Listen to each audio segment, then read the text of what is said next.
What matters the most? Bharat matters. जय Hind everyone, मेरा नाम है आदर्श गुप्ता और स्वागत है आपका भारत मैटर्स में। दोस्तों, स्वस्थ शरीर और निरोगी काया दो ऐसी चीजें हैं जिनको हमारे वेद पुराणों में पहला सुख बताया गया है। इसी की प्राप्ति के लिए भारतीय लोग प्राचीन काल से सात्विक जीवन शैली का पालन करते आए हैं और अपने आप को स्वस्थ रखा है। आयुर्वेद और योगा जैसी प्रैक्टिसेस ने भी लोगों के इस प्रथम सुख की प्राप्ति में खूब मदद की। लेकिन आज के आधुनिक युग में भारतीय लोगों की जीवन शैली में बहुत सारे बदलाव आ चुके हैं। ये बदलाव हमारे खान पान से लेकर हमारी रोजमर्रा की एक्टिविटीज में देखे जा सकते हैं।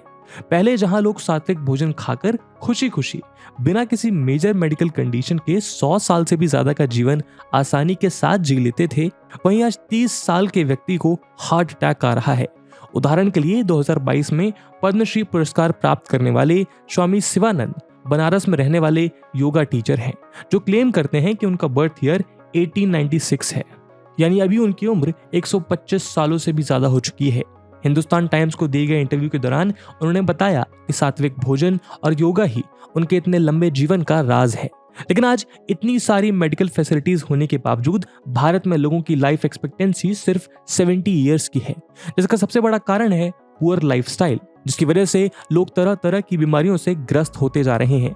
इंडिया में हेल्थ कंडीशंस इतनी खराब हैं कि आज इंडिया पूरी दुनिया में TB capital of the world, coronary heart diseases capital of the world और diabetic capital of the world के रूप में भी जाना जाता है। लेकिन पिछले 2 दशक में एक और ऐसी बीमारी है जिसने भारत में लोगों को बड़े स्तर पर अपना शिकार बनाया है।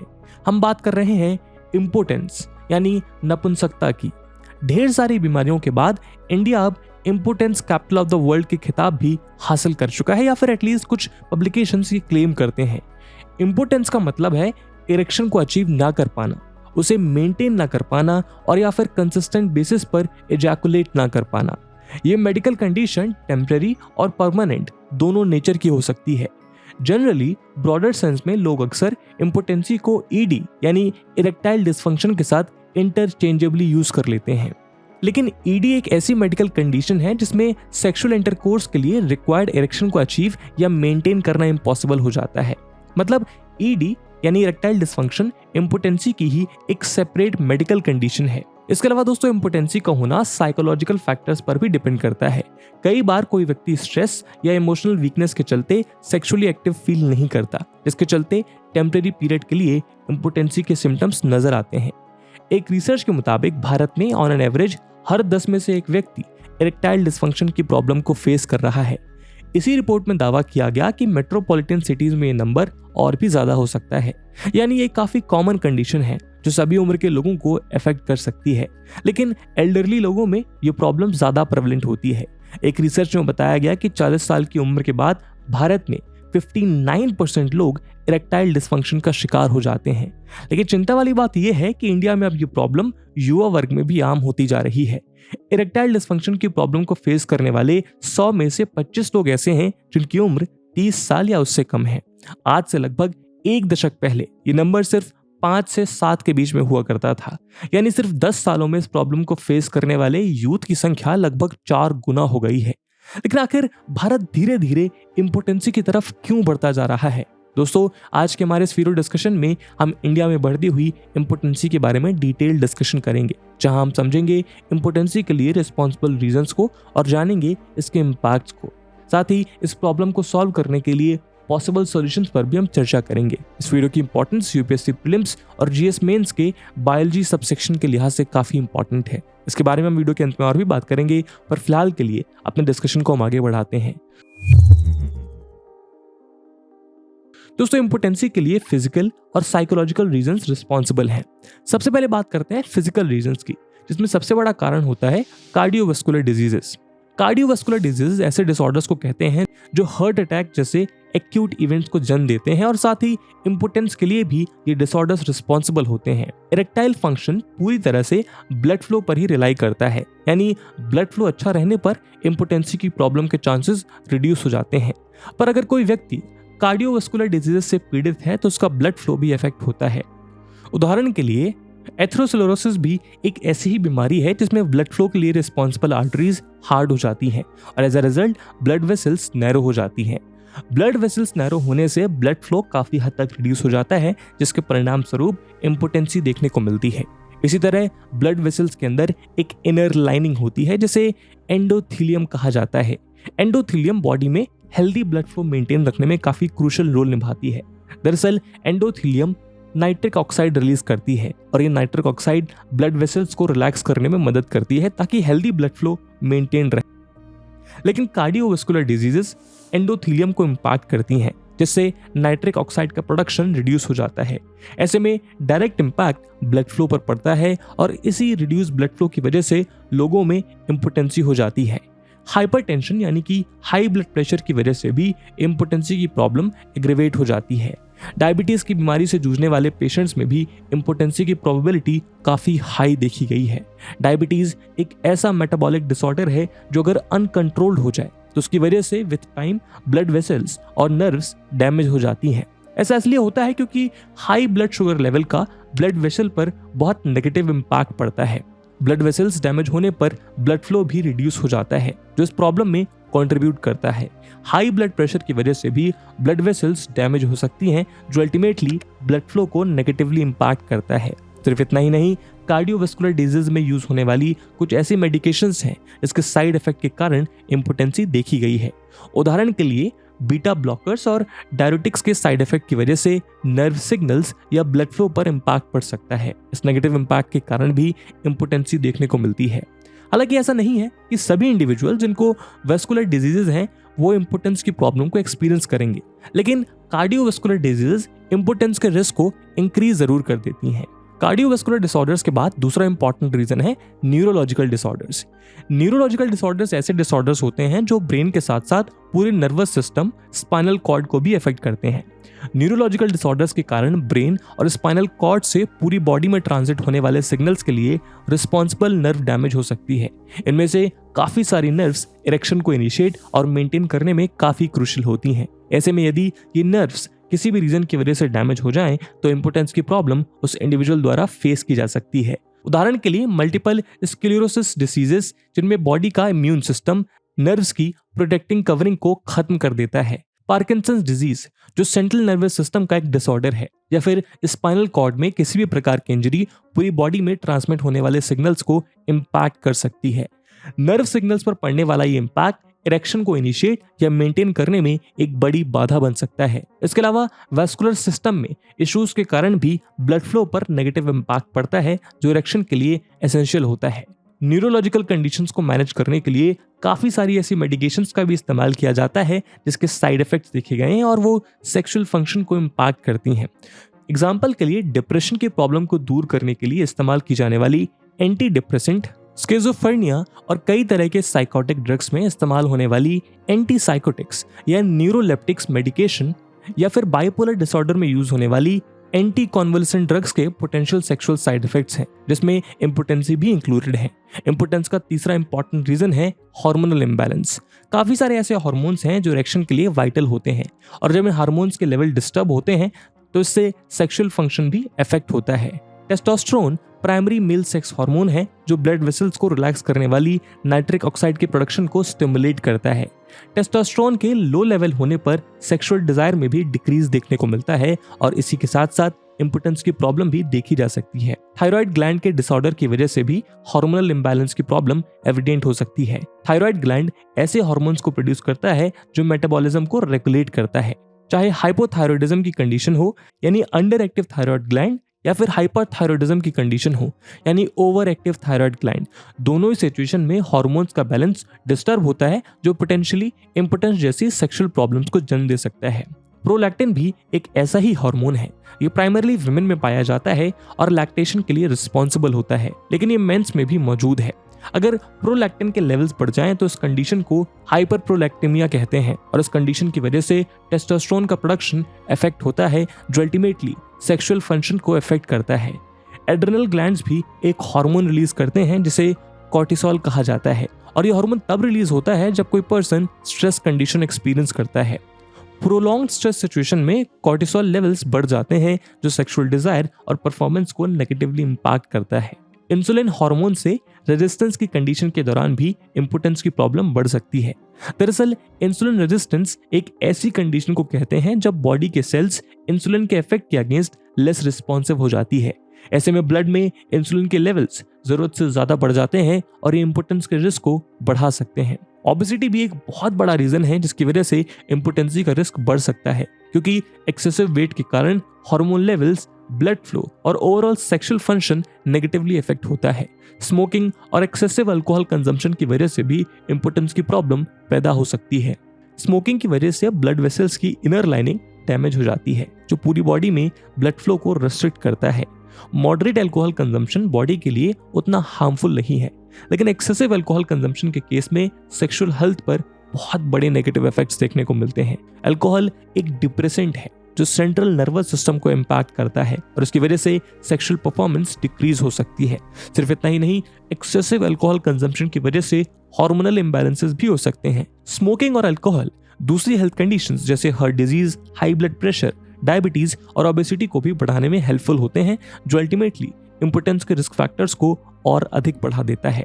भले ही ये सभी रीजंस इंपोर्टेंस के लिए रिस्पॉन्सिबल हों, लेकिन इनका इम्पैक्ट इंडिविजुअल्स के अकॉर्डिंग वेरी कर सकता है और इनमें से किसी भी रीजन की वजह से अगर कोई व्यक्ति किसी भी प्रॉब्लम को एक्सपीरियंस कर रहा है तो उसे तुरंत हेल्थ केयर प्रोफेशनल्स की मदद लेकर अप्रोप्रिएट ट्रीटमेंट शुरू करना चाहिए।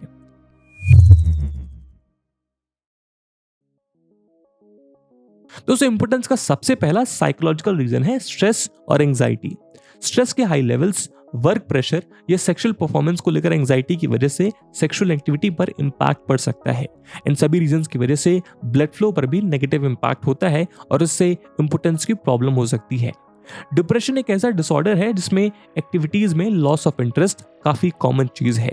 डिप्रेशन की वजह से सेक्सुअल एक्टिविटी में भी इंटरेस्ट रिड्यूस होने के पूरे चांसेस होते हैं, जो ओवरऑल सेक्सुअल फंक्शन को अफेक्ट करता है।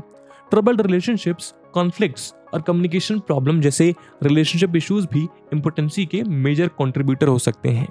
मेल के अंदर इंटरकोर्स से पहले होने वाली परफॉर्मेंस एंजाइटी भी इंपोर्टेंस की प्रॉब्लम को इनिशिएट कर सकती है। इसके अलावा पहले के सेक्सुअल ट्रॉमास या किसी भी प्रकार के अब्यूज का लॉन्ग लास्टिंग साइकोलॉजिकल इंपैक्ट हो सकता है, जो इंपोर्टेंसी में कंट्रीब्यूट कर सकता है। सेडेंटरी लाइफस्टाइल भी इंपोर्टेंसी की प्रॉब्लम में कंट्रीब्यूट करती है। सेडेंटरी लाइफस्टाइल का मतलब है जैसे लेजी लाइफस्टाइल जिसमें फिजिकल एक्टिविटी ना के बराबर होती है। लैक ऑफ फिजिकल एक्टिविटी की वजह से वेट गेन और रिड्यूस ब्लड सर्कुलेशन जैसी प्रॉब्लम्स बढ़ सकती है, जो अल्टीमेटली इंपोर्टेंस के लिए रिस्पॉन्सिबल होती है। पुअर डाइट भी इंपोर्टेंस के लिए रिस्पॉन्सिबल है। ऐसी डाइट जिसमें प्रोसेस्ड फूड, सैचुरेटेड फैट और रिफाइंड शुगर जैसी चीजों की ज्यादा क्वांटिटी हो, उसमें कार्डियोवास्कुलर हेल्थ के डिटोरेट होने के बहुत चांसेस होते हैं। साथ ही कोकेन और एम्फेटामाइंस जैसे ड्रग के यूज की वजह से भी सेक्सुअल फंक्शन पर एडवर्स इंपैक्ट पड़ सकता है। दोस्तों, कुल मिलाकर किसी भी रीजन की वजह से अगर आपकी बॉडी के ब्लड फ्लो पर इंपैक्ट आता है तो इससे इंपोर्टेंस के चांसेस इंक्रीज हो जाते हैं। पर इस प्रॉब्लम का इंपैक्ट सिर्फ हेल्थ तक सीमित नहीं है। इंपोर्टेंस की वजह से किसी पर्सन की पर्सनल और सोशल लाइफ पर बहुत नेगेटिव इंपैक्ट पड़ता है, जो किसी की जिंदगी को बर्बाद भी कर सकता है। इंपोर्टेंस किसी पर्सन की इरेक्शन को अचीव और मेंटेन करने की एबिलिटी को समाप्त कर सकता है, जो सेक्सुअल इंटरकोर्स को डिफिकल्ट या इम्पॉसिबल कर देता है। इंपोर्टेंस की वजह से बहुत बड़ी साइकोलॉजिकल प्रॉब्लम जन्म ले सकती हैं और इससे एम्बैरेसमेंट और शेम की फीलिंग का डेवलप होना काफी कॉमन चीज है। कुछ केसेस में तो impotency cardiovascular diseases, diabetes, hormonal imbalances और न्यूरोलॉजिकल डिसऑर्डर्स जैसी बीमारियों के लिए एक वार्निंग साइन भी हो सकता है। इसकी वजह से फ्रस्ट्रेशन, डिससैटिस्फैक्शन और इमोशनल डिस्टर्बेंस जैसी प्रॉब्लम्स फेस की जा सकती हैं, जो किसी इंडिविजुअल और उसके पार्टनर के सेक्सुअल सेटिस्फैक्शन को डिक्रीज कर देता है। इस प्रॉब्लम को फेस करने वाले लोगों के अंदर परफॉर्मेंस और एंजाइटी डेवलप हो सकती है, जो सेल्फ डाउट और स्ट्रेस जैसी प्रॉब्लम्स को बढ़ावा देता है। एक आदमी की सेल्फ स्टीम और सेल्फ वर्थ पर भी इसका नेगेटिव इफेक्ट देखा जा सकता है। इसका इम्पैक्ट सिर्फ एक घर तक सीमित नहीं है, बल्कि इसका इम्पैक्ट घर के बाहर भी सोशल इंटरैक्शन और ओवरऑल वेलबींग पर भी पड़ सकता है। इस प्रॉब्लम की वजह से डिप्रेशन डिसऑर्डर भी डेवलप हो सकता है, क्योंकि इससे जुड़े हुए फ्रस्ट्रेशन, डिसअपॉइंटमेंट और लॉस ऑफ प्लेजर के कारण सैडनेस और होपलेसनेस जैसी फीलिंग को लोग अवॉइड नहीं कर पाते।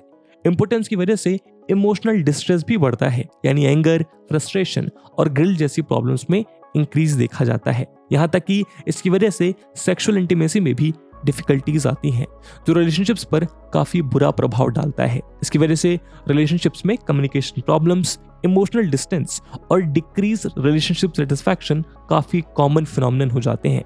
कुछ केसेस में इम्पोटेंसी की वजह से सेक्स ड्राइव में डिक्रीज या सेक्सुअल एक्टिविटी में लॉस ऑफ इंटरेस्ट भी देखने को मिलता है और इंडिविजुअल्स की लाइफस्टाइल में भी चेंजेस आ सकते हैं। जैसे इसके बाद लोग सेक्सुअल एनकाउंटर्स को अवॉइड करने की कोशिश करते हैं। सिर्फ इतना ही नहीं, इसका इम्पैक्ट किसी पर्सन की क्वालिटी ऑफ लाइफ पर भी होता है, क्योंकि ये डेटिंग, रिलेशनशिप्स और फैमिली प्लानिंग जैसे डिसीजंस को इन्फ्लुएंस कर सकता है। हालांकि ये समझना जरूरी है कि आजकल इम्पोटेंसी एक कॉमन इशू बन गया है जो हर उम्र के व्यक्ति को अफेक्ट कर सकता है। इसलिए अवेयरनेस, मेडिकल हेल्प और ट्रीटमेंट की मदद से इससे जुड़े चैलेंजेस को ओवरकम किया जा सकता है। इम्पोटेंस की प्रॉब्लम को सॉल्व करने के लिए मल्टी डायमेंशनल सॉल्यूशंस की रिक्वायरमेंट है, क्योंकि ये काफी कॉम्प्लेक्स प्रॉब्लम है। सबसे पहले इस प्रॉब्लम को सॉल्व करने के लिए लोगों को अपनी लाइफस्टाइल में सर्टेन मॉडिफिकेशंस को अडॉप्ट करना चाहिए, क्योंकि इस प्रॉब्लम में पुअर डाइट एक इंपॉर्टेंट रोल निभाती है। इसलिए लाइफस्टाइल चेंजेस में सबसे पहला चेंज अपने डाइट को लेकर करना होगा। लोगों को एक हेल्दी डाइट अडॉप्ट करनी चाहिए जिसमें न्यूट्रिशियस फूड हो। प्रोसेस्ड और जंक फूड से ज़्यादा दूरी बनाकर रखनी चाहिए और अपनी डाइट में fruits, vegetables, whole grains, lean protein और हेल्दी फैट्स की क्वांटिटी को इंक्रीज करना चाहिए। Healthy diet overall cardiovascular disease को इंप्रूव करने में मददगार साबित होती है, जो प्रॉपर इरेक्टाइल फंक्शन के लिए काफ़ी ज़रूरी है। लोगों को अपनी सेडेंटरी लाइफस्टाइल को त्याग कर ज़्यादा से ज़्यादा फिजिकल एक्टिविटीज़ में इन्वॉल्व होना चाहिए। रेगुलर एक्सरसाइज और जॉगिंग, स्विमिंग जैसी फिजिकल एक्टिविटीज ब्लड फ्लो को इंप्रूव करने में हेल्प कर सकती हैं। फिजिकल एक्टिविटीज से स्ट्रेस भी कम होता है और टेस्टोस्टेरोन लेवल्स भी बूस्ट होते हैं, जो सेक्सुअल फंक्शन को पॉजिटिवली इम्पैक्ट करता है। स्ट्रेस भी इस प्रॉब्लम में मेजर कंट्रीब्यूटर है, इसीलिए स्ट्रेस रिडक्शन टेक्निक्स के इस्तेमाल से इम्पोटेंसी की प्रॉब्लम को सॉल्व किया जा सकता है। मेडिटेशन, योगा और डीप ब्रीदिंग एक्सरसाइजेस स्ट्रेस और एंजाइटी से डील करने में काफ़ी हेल्पफुल साबित होती हैं, जो अल्टीमेटली सेक्सुअल परफॉर्मेंस को इंप्रूव कर सकता है। इस प्रॉब्लम का दूसरा सॉल्यूशन है साइकोलॉजिकल सपोर्ट। सबसे पहले जरूरत है कि इम्पोटेंसी, जिसे आज भी भारत में एक टैबू की तरह देखा जाता है, इसे समाप्त किया जाए। लोगों को इसके बारे में अवेयर किया जाए और इम्पोटेंस को भी सेक्स एजुकेशन के पार्ट के रूप में लोगों तक पहुंचाया जाए। काउंसलिंग और थेरेपी की मदद से इस प्रॉब्लम को फेस करने वाले लोगों को इंपॉर्टेंट रिक्वायर्ड सपोर्ट प्रोवाइड किया जा सकता है। ट्रेन्ड थेरेपिस्ट और काउंसलर उन साइकोलॉजिकल इश्यूज को एड्रेस कर सकते हैं जो इम्पोटेंसी की प्रॉब्लम के लिए रिस्पॉन्सिबल हैं। कॉग्निटिव बिहेवियरल थेरेपी जैसी टेक्निक्स स्ट्रेस, एंजाइटी और परफॉर्मेंस रिलेटेड कंसर्न्स को मैनेज करने में काफ़ी बेनिफिशियल होती हैं। सपोर्ट ग्रुप्स की मदद से भी इस प्रॉब्लम को फेस करने वाले लोगों को सपोर्ट किया जा सकता है। ये ऐसे ग्रुप्स होते हैं जहां पर इंडिविजुअल इस प्रॉब्लम से रिलेटेड अपने एक्सपीरियंसेस को शेयर करते हैं, ताकि सिमिलर प्रॉब्लम को फेस करने वाले लोगों को हेल्प मिल सके। इम्पोटेंस का तीसरा सॉल्यूशन है मेडिकेशंस। सिडानाफिल, टैडालाफिल और वर्डानाफिल इम्पोटेंसी के ट्रीटमेंट में यूज होने वाली कॉमन मेडिकेशंस हैं। ये सभी मेडिकेशंस ब्लड फ्लो को इंक्रीज करती हैं ताकि इरेक्शन में हेल्प हो सके। एल्प्रोस्टाडिल एक प्रोस्टैग्लैंडिन ईवीएन मेडिकेशन है, जिसको इंजेक्शन के माध्यम से सेक्सुअल ऑर्गन में इंजेक्ट किया जाता है। इसकी मदद से ब्लड वेसल्स रिलैक्स होती हैं और सेक्सुअल फंक्शंस इंप्रूव होते हैं। लेकिन ये सभी मेडिकेशंस मेडिकल सुपरवाइजर्स के अंदर ही लेने चाहिए, क्योंकि इसके पोटेंशियल साइड इफेक्ट्स भी हैं। इसके अलावा जिन लोगों के टेस्टोस्टेरोन लेवल्स लो होते हैं, उनके लिए टेस्टोस्टेरोन रिप्लेसमेंट थेरेपी भी एक अच्छा ऑप्शन है। इसमें अलग अलग मैकेनिज्म का यूज करके टेस्टोस्टेरोन को सप्लीमेंट किया जाता है ताकि हार्मोनल बैलेंस को रिस्टोर किया जा सके। इरेक्टाइल डिस्फंक्शन की प्रॉब्लम से पार पाने के लिए वैक्यूम इरेक्शन डिवाइसेस भी अवेलेबल हैं। इसके अलावा ऐसे एक्सट्रीम केसेस जहां बाकी ट्रीटमेंट अनसक्सेसफुल साबित होते हैं, वहां पर इम्प्लांट या सर्जरी को भी कंसीडर किया जाता है। सिर्फ इतना ही नहीं, जिनसेंग, एल-आर्गिनिन और योहिम्बे जैसे हर्बल सप्लीमेंट्स भी इस मेडिकल कंडीशन को एड्रेस करने के लिए ट्रेडिशनली इस्तेमाल किए जाते हैं। लेकिन अगेन ये नोट देना बहुत इंपॉर्टेंट है कि इन सभी मेडिकेशन को सिर्फ और सिर्फ मेडिकल सुपरविजन के अंदर ही लिया जाना चाहिए। इसके अलावा कुछ स्टडीज ऐसा बताती हैं कि एक्यूपंक्चर भी सेक्सुअल फंक्शन को इंप्रूव करने में हेल्पफुल साबित होता है, क्योंकि इससे भी ब्लड फ्लो को इंक्रीज और स्ट्रेस को रिड्यूस किया जा सकता है। तो इम्पोटेंसी एक कॉम्प्लेक्स और मल्टी डायमेंशनल कंडीशन है, जिसका इंडिविजुअल्स और उनके रिलेशनशिप पर सिग्निफिकेंट फिजिकल, साइकोलॉजिकल और इमोशनल इंपैक्ट होता है। हालांकि इसको सिर्फ सेक्सुअल डिस्फंक्शन के साथ जोड़कर देखा जाता है, पर यह समझना जरूरी है, पर यह उससे भी काफी बड़ी प्रॉब्लम है। दोस्तों, हमें इस वीडियो में ये बात करी है कि इस प्रॉब्लम को सॉल्व करने के लिए क्या स्टेप्स उठाए जा सकते हैं, जिसमें अवेलेबल ट्रीटमेंट ऑप्शंस के बारे में भी हमने डिस्कशन किया। लेकिन ये बेहद क्रूशियल है कि इंपोर्टेंस की प्रॉब्लम को एम्पैथी, अंडरस्टैंडिंग और मल्टी डायमेंशनल पर्सपेक्टिव के साथ अप्रोच किया जाना चाहिए, क्योंकि ये सिर्फ पर्सनल इनएडिक्वेसी या वीकनेस की बात नहीं है, बल्कि कई सारे फिजियोलॉजिकल और साइकोलॉजिकल फैक्टर्स का कॉम्बिनेशन है। ट्रीटमेंट और सपोर्ट में एक हॉलिस्टिक अप्रोच के जरिए जो लोग भी इस प्रॉब्लम से जूझ रहे हैं उन्हें एक उम्मीद दी जा सकती है ताकि वे अपनी जिंदगी को सामान्य तरीके से जी सकें। साथ ही इससे जुड़े हुए सोसाइटल एटीट्यूड्स और स्टिग्मास को भी एड्रेस करने की जरूरत है। ओपन डायलॉग्स, एजुकेशन और अवेयरनेस की मदद से इस प्रॉब्लम्स को लेकर जो मिसकॉन्सेप्शंस हैं उन्हें दूर किया जा सकता है, ताकि इसके साथ जुड़ी शेम और एम्बैरेसमेंट की फीलिंग को कम किया जा सके। अल्टीमेटली इम्पोर्टेंसी एक चैलेंजिंग कंडीशन है और इसे सपोर्टिव एनवायरनमेंट और एप्रोप्रिएट ट्रीटमेंट के जरिए ही सॉल्व किया जा सकता है, ताकि इससे ग्रस्त लोगों को एक नई होप दी जा सके और उनके जीवन को बेहतर बनाया जा सके। इसी उम्मीद के साथ आज के वीडियो को हम यहीं विराम देते हैं। इस वीडियो की इंपॉर्टेंस यूपीएससी मेंस में देखते हुए एक सवाल हम आपके लिए छोड़कर जा रहे हैं, जिसको आपको कमेंट सेक्शन में आंसर करना है। And the question is, why is impotence becoming common in youth of India? And with this question, my friends, that's it for the video. I hope आपको वीडियो पसंद आई होगी, और अगर पसंद आई है तो अपने दोस्तों के साथ शेयर करना मत भूलिएगा। हम मिलते हैं अगले वीडियो में, तब तक के लिए जय हिंद, जय भारत।